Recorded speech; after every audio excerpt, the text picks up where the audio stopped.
Hello welcome to Vaishavi corner. So ಈ ವಿಡಿಯೋನಲ್ಲಿ simple cherry ಕಾಂಪೋಟ್. So ಯಾವ ಥರ ನಾವು ಬ್ಲೂಬೆರಿ ಚೀಸ್ ಕೇಕ್ಗೆ ಅಥವಾ ಬೇರೆ ಯಾವುದಕ್ಕಾದ್ರೂ ಯೂಸ್ ಮಾಡ್ಕೋತೀವಿ ಅದೇ ಥರ ಚೆರೀಸು ಮಾಡಬಹುದು. ಸೊ ಇಲ್ಲಿ ನಾನು ಸುಮಾರು 250 ಗ್ರಾಮ್ಸಿಂದ 300 ಗ್ರಾಮ್ಸಷ್ಟು ಚೆರ್ರಿ ತೊಗೊಂಡು ಕ್ಲೀನಾಗಿ ವಾಶ್ ಮಾಡಿ ಸೀಡ್ಸ್ನ ರಿಮೂವ್ ಮಾಡಿ ಅದಕ್ಕೆ 150 grams to 200 grams, so according to your preferred taste, so sweet ಹೆಚ್ಚು ಕಮ್ಮಿ ಮಾಡ್ಕೋಬೋದು.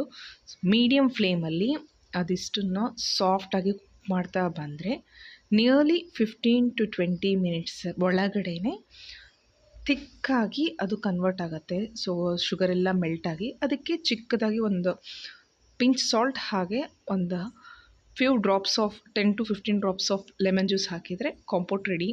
ಫ್ರಿಜ್ಜಲ್ಲಿ 45 to 50 ಡೇಸ್ವರೆಗೂ ಮಿನಿಮಮ್ ಆದರೂ ನೀವು ಸ್ಟೋರ್ ಮಾಡಿಕೊಂಡು ಯೂಸ್ ಮಾಡಬಹುದು. I hope you all like this video.